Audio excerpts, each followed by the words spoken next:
Good morning and welcome to another episode of the Grey Nomad Knits.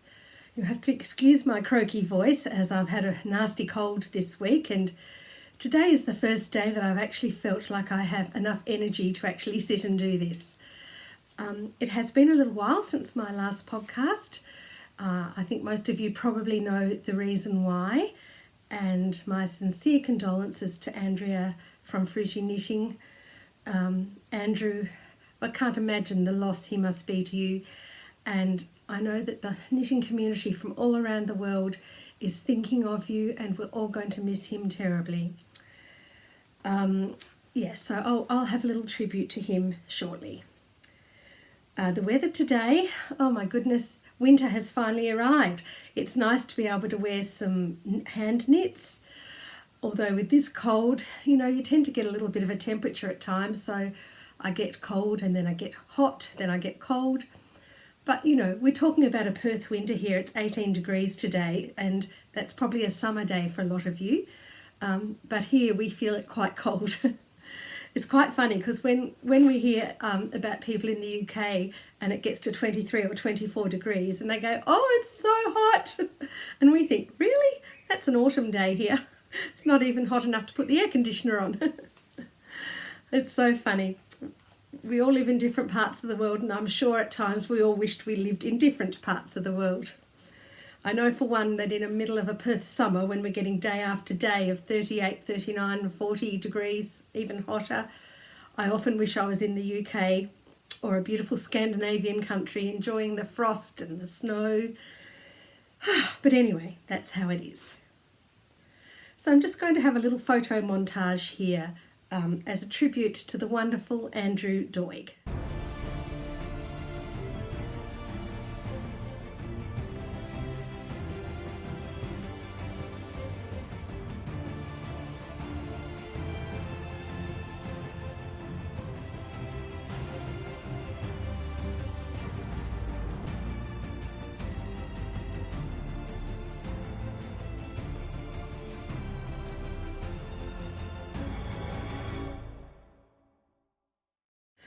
Okay, so I've got some works in progress I would like to share with you today. The first one is a jacket I'm making by the very talented Jennifer Woods from Woodhouse Knits, and I first discovered Jennifer, of course, on a Fruity Knitting podcast. I'm making this beautiful cardigan, and I'm just trying to think. This is the shoulders and this is the back. So the back has got that beautiful cable down the middle, and then as you get down towards the bodice, the cable pattern extends either side. And that goes all the way down to the bottom. This is a beautiful tweed wool that I got at Bendigo Woollen Mills when I was there for the Woollen Sheep Festival a few years back. They don't actually sell this in their main shop, but they did have a whole pile of it in their room out the back. So I bought enough. Hopefully I've got enough to make this beautiful cardigan. And then this is coming down now towards the front panels. It will have a collar on it when it's all done. So I don't know if you can see there, but down where the button bands will be, there's a lovely cable. And then there's a bit like the back. After this point of the yoke, the cable pattern then extends out wider. It's really nice. And the cable, even though this is a dark colour, the cables are really popping, so I'm very, very happy with my choice of wool. It is a sport weight yarn and what we call here in Australia a 5-ply. I'm just so glad I was able to get it when I did. This is the sleeve cap, and as you can see, there's another beautiful cable pattern heading down the middle of the sleeves. So I think this is going to be really nice when it's finished and warm and cosy. I'm making, I'm not sure which size, just a minute and I'll have a look. I'm making the size 46.5 centimetre bust, which is about the 5th largest size. This is a really size inclusive pattern, and it goes up to a lot larger than that as well. And I'm a large girl, so I'm very impressed with the range of sizes. So if you're looking for a really nice, really elegant pattern, I recommend Jennifer. Her patterns are always embellished with some beautiful lace feature or cable feature, and they're not that hard to follow. And I've got to tell you, there was one part in this pattern and also in a previous pattern I knitted of Jennifer's that I wasn't too sure about. So I got onto Ravelry and flung her a message, and it took a day because she's in a different time zone to us here in Australia, but within a day she got back to me and explained it, and I had just simply been overthinking it. I often find that's a way with patterns. You think, oh, I can't get my head around this, and you leave it. You come back to it in the morning and you think, oh, why didn't I think of that? It was so easy, and I was just trying to make things more complicated than they needed to be. So that is my beautiful Kerenza cardigan by Jennifer Woods. The next thing I want to show you is the progress on my Victorian Raffia scarf. Now this is a double knitting project, and it's a joint, I guess a collaboration between Kieran, Foley and Alisdair Post-Quinn. I wanted to make sure I got it right this time. It's getting quite long now, but it's going to be for my daughter, and according to her I'm only a third of the way through. But I'm so happy with it. I'm just going to hold it up. And the colours are slowly getting deeper, and I think I'm at the deepest point of the colours now, and I think it's going to start fading out now again towards the paler colours. So that's this side. I guess it's got a grey. The grey is the background. Then if I turn it around, now normal colour work, of course, you'd turn around and you'd see all the floats on the back, but not with double knitting. You're actually knitting like two sides to your project at the same time. So instead of this is actually knit in fingering weight yarn, but it's got the thickness and texture of a double knit, or even thicker than a double knit, because you're actually like knitting two sides which are tied together with crossing your stitches over. So this side has like the grey in the background here. If I turn it around, it's like a negative effect, the reverse effect. So here we have the lilac colour as the background. I love both sides equally as much, and you get this lovely curved edge. It is puckering a bit in the middle, but when it's finished, I'll give it a good soak and a block, and that will even out. So this is for one of my daughters. She likes her scarves long, so she can wrap them around her neck. And I do have plenty of wool. I've had to wind it into balls because the skein was coming apart. So I just hand wound it. And this is, oh, I've forgotten, where's my tag? It's from Hobie Yarns in Denmark, and it's their Dolce Cashmere base, which is 65% wool, 25% polyamide and 10% cashmere, and it is so soft to knit with. That's the tag, and over there you can see Hobie. It's Hobbii. I'm not quite sure if that's how you pronounce it, but that's the best I can do. So that's coming on. This is going to get a lot more love and attention now, as I have finished, as you can see, 2 of the major projects that I was working on the last time I spoke to you. Before we get onto those, I'd just like to share some exciting news. Those of you who follow me on Facebook or Instagram will already know that we are the proud owners of a beautiful new caravan. My husband John's having to work quite a bit at the moment, so we haven't really got time to go away, but we are taking it away for 3 nights in the middle of July, and we are taking it down to the southwest coastal town of Denmark. Yes, we have our own Denmark here in WA, and it's going to be really cold down there, so I'm very glad that we paid the extra to have a diesel heater fitted. The diesel heaters are great. They don't give me a headache. They don't dry you out. The van comes with its own little diesel tank fitted next to where the jerry cans go, and our car's a diesel car. So all in all, we're pretty happy. So I've just done a quick little tour, so I'm going to insert that here. So here she is on our driveway. Not much room to get into her with all the trees here. She's also very high off the road because she's a semi-off-road. So as you can see, I'm short. I need more than just the normal steps to get in. So let's go, and I'll show you inside. Okay, so as soon as we walk in the door, here's our beautiful bed. We paid a bit more to have the luxury mattress. It is so comfortable. It's more comfortable than the bed in our house. We have lots of storage down here, USB points, power points, wardrobes, reading lights. There's a fan we can use when it's hot and we're camping somewhere that doesn't have power connected. That will run off our battery. There's an air vent and the same over the other side. Now that light up there on the ceiling that you can see is going to come out because we're having a dust extraction system put in there. Which means when we travel on dirt roads, hopefully we won't get any red dust coming in the van. Now, there's a bit of rubbish lying around because I'm in the process of lining all the cupboards. But this is our kitchen. So there we have an oven, a gas oven, and then a hot plate with a glass cover over it. I lift this up.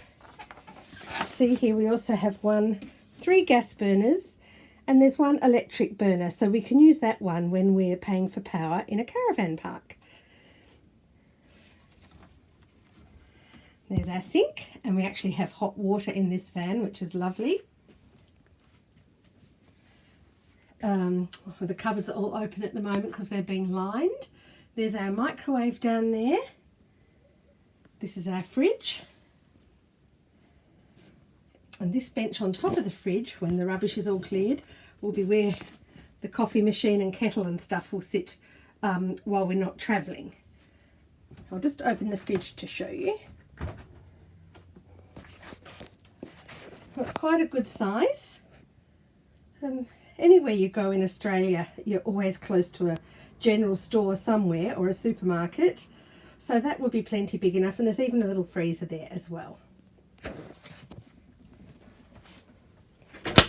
This is our dinette. So this table where I'm doing all the cutting out at the moment, that actually folds up probably to about 1/3 of that size. So during the day when we just want to sit with a cup of coffee, we can have it folded up and just bring it out in the evenings when we're eating. A lot of the time we eat outside, but sometimes the weather's too bad or the flies and mosquitoes are too bad. So it's nice to have the option of a place inside the van where we can cook and eat. And then down the end, this is my favourite part because this is what we really missed in our last van. We have an ensuite with a washing machine. So we have a toilet that has its own little canister that John will be the one who empties it. And that box there, the hot water system is held in there. Once again, I've got all these cupboards open because I'm lining them. You can see how nice it all looks when they're shut. And then here we have our shower. So while you're travelling, you have the shower rose on the floor so it doesn't fall down and break the glass. And there's a vent at the top as well. So there's plenty of storage in this van. We've also got cupboards up the top here. And all through the van we've got loads of cupboards. We're very, very happy with it. And those 2 black holes you can see there under the bed are actually vents. We have a diesel heater fitted under there, so if we're away camping in the winter, we'll be able to be nice and cosy even if we don't have access to electricity. So there she is, a brand new van, and we're looking forward to many happy travels away in her. Welcome back. Yes, it is finished, and I'm gifting it to the new owners on Saturday. I can't wait to give it to them. This is nearly 2 years of work, and it's the second time I have knitted this blanket, and I don't think there's going to be a third time.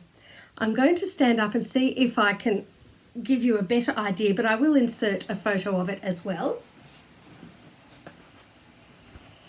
So it's 12 squares that were all sewn together. I just love it so much. It's just so big. It's so heavy. I've given myself a sore arm doing it. That's my favourite square. And then when you've got the 12 squares done, comes the arduous task of knitting on the border. So it's a rectangle blanket, so you have 2 short edges and 2 longer edges. The short edges were, pardon me, I can't remember exactly, but around 360 stitches. Now, as you can see, it's a plain rib, knit 1, purl 1, knit 1, purl 1, but I have to change colour for every stitch. And as you all know, I cannot master two-handed colour work knitting. So I would knit a stitch with the clay colour, drop it, pick up the brown, bring it to the forward and purl it. Then put it to the back, pick up the white one, knit it, drop it, etc. all the way along. And of course the reverse when I was doing the wrong side. You also have to be careful on the wrong side that when you're carrying your floats, you carry them on that side as well.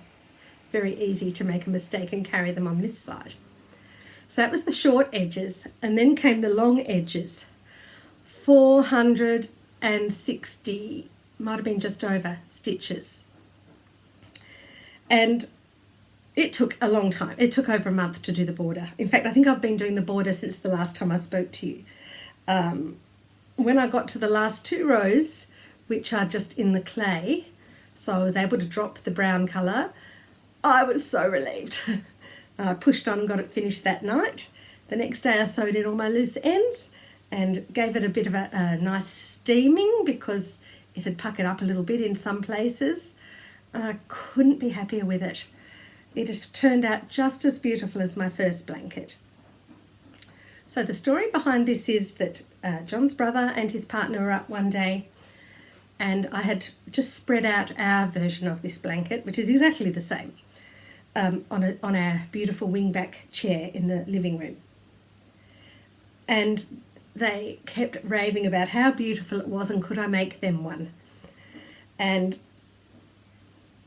I can't tell you how expensive this project was. I bought the wool for my blanket when I was working before I retired, and it's Rowan felted tweed. Now, as you all know, that is not a cheap yarn. So I just said to them it just wasn't possible. It was a once-in-a-lifetime project. Then after they left, I thought about it. And those of you who've been watching me for quite a long time will know that I also did, this is a Marie Wallin blanket, by the way. This was her first Fairisle club. Then she brought out her second Fairisle club, which was a similar type of thing, but a different pattern, different structure. And I did that one for one of our daughters, which she loved. So between Michelle's blanket and our blanket, as you can imagine, I had a lot of scraps left over. Some of the scraps I'd probably only used about 5 grams of the yarn.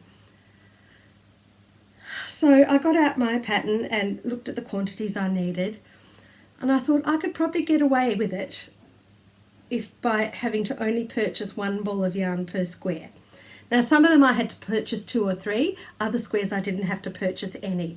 I think all in all, I probably had to buy maybe another 11 or 12 balls of yarn. So it didn't actually cost me as much in the end as I thought, but I haven't told them I was doing it, so they're going to get a big surprise. Yeah, I'm really happy with it. I was going to mention something else about the wool, and of course I'm having a senior moment and it's poof, gone. So that's that one. That's going to its new home. Oh, that was what I was going to tell you. When I dug out my pattern for this to reknit it for James and Joe, I had lost a couple of the sheets for some of the 2 or 3 of the squares. I thought, oh no, what I'm going to do? It was a limited release pattern, so you cannot get it anymore. So I emailed Marie, the designer, Marie Wallin, and I said to her the story of why I was making another one. I sent her photos of the one I had already made, and I was happy to pay her if she could supply me with the 2 or 3 squares that I was missing. Well, she is the most wonderful, wonderful person. She sent me the whole lot again, all in PDF format. So I was able to download them all onto my iPad, and using Knit Companion, I was able to have all the charts on there, which made it so much easier. So I'm pretty sure Marie doesn't watch this podcast, but if by any chance anyone out there knows her, I just want to say a great big thank you, because if she hadn't sent me those, I certainly couldn't have made this. So a big thank you. So that's my second Fairisle Club number 1, and I think it's going to be the last. Now, the other thing I was making when I last spoke to you all was my Alisdair red damselfly cardigan, and voila, here it is. Now, I might stand up a little bit. It's not terribly flattering on me, but I'm very happy with it. So there's all the colourwork section. The sleeves fit, even with my big arms. And as you can see, I'll turn around at the back. There's the beautiful colourwork section at the top as well. Now, I just want to go through a few of the processes in this. You cast on this edge down here at the bottom. Now, I did a swatch for this, and when I did my swatch on one of these plain stocking stitch sections, and I also did a swatch on the colourwork. When I measured the swatch against the measurements for the pattern, I knew that the largest size would not be big enough, because I'm this shape. So I had to increase it by 2 sizes. Now, how I did that was I looked at the difference in sizing between each of her sizes, and each size went up by the same number of stitches. So let's just say, for example, each size was 5 stitches wider than the previous size. I wanted to go up 2 sizes, which was 10 stitches, so I added 10 stitches. But then when I got to the bodice part, I only wanted it to be 1 size larger. So I had to draw out a schematic, and I put the number of stitches I was going to cast on at the bottom, then worked out, according to this swatch I did, how many stitches I would need pardon me, for my bodice section, being 1 size larger than the largest size. Then the difference between that measurement and the bottom measurement, I had to grade it in. You did have to anyway, because it is an A-line cardigan, but I had to do a more severe grading in because I was coming down a size. So I had to work out where I could put a couple more decreases in, and then I sort of evened it all out so they were nice and even, and I'm really happy with how it turned out. The next problem was, because I had gone up a size larger in this section than what the pattern called for, I had to work out how to continue on the colourwork so that, especially in this underarm section, I didn't mess it up. And I think I did a pretty good job in the end. If I could do it again, it would be easy because I got used to the pattern. But of course, when you're just starting that part off, you don't really know the pattern. So I got some graph paper and charted all out what I thought the extra stitches I added, what colours they should be. It sounds complicated, but it wasn't. And after about 2 inches, I suppose, I didn't need to use that chart anymore. I was able to figure it out. And it was all symmetrical as well, which helped. So what I did on this side, I just reversed for that side.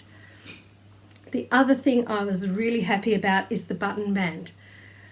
I have a fear of cardigans that have button bands where you get this between the buttons, you know, where it all gapes and stretches open. I detest it. And I remember watching a Fruity Knitting episode.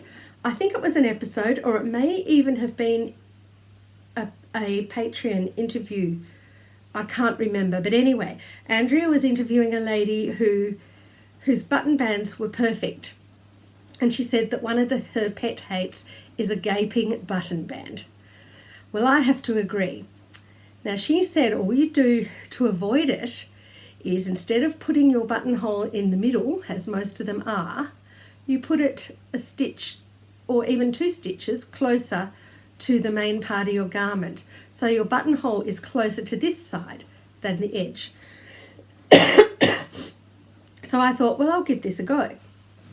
But this button band is actually knitted this way. It's not knitted across like this. So you cast on like, all these, actually I think I picked them up, I can't remember now. Actually I'm going to take it off because I'm going to show you the steeking as well. So once I got all the stitches on my needle for the button band, maybe 100 and something, I can't remember, I picked them up, then I knit a row, and then on the 3rd row, I think it was on the 5th row she said to put the buttonholes in. I did it on the 3rd row, which made it nice and close to the body of the garment. And I'm so happy with how it worked out, because when I put it back on, I will show you that there's absolutely no gaping and it sits really flat.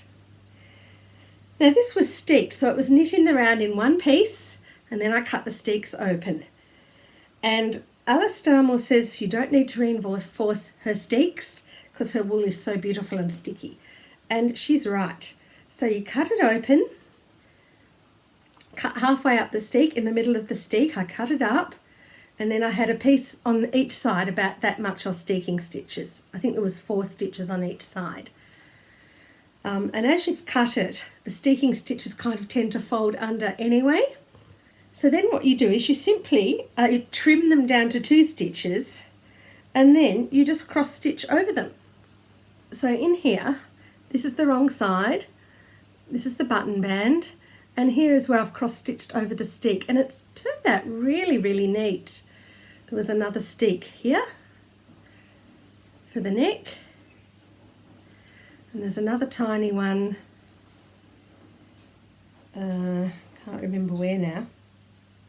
But I can't tell you how happy I was with how that turned out. I'm just going to pop it back on. Oh, it's also the armholes were steeked, so it was the same around the armholes.